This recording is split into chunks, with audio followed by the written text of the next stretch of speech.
क्रिश्चियनगंज थाना क्षेत्र में आरोपी ने नाबालिग के साथ किया रेप। नाबालिग के परिवार वालों ने कराया मुकदमा दर्ज। पुलिस जुटी जांच में। कल दिनांक 12/6/2025 की बात है।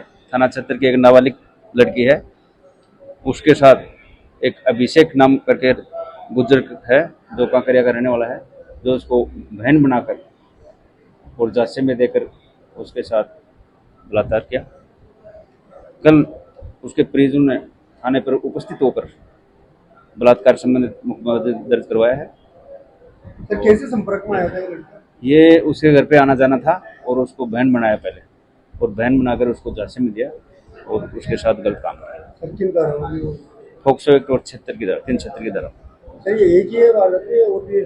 नहीं, अभी तो एक ही है और आगे ये तफ्तीश का विषय है। आपका नाम? सूरज कुमार एसआई, पुलिस थाना कृष्ण।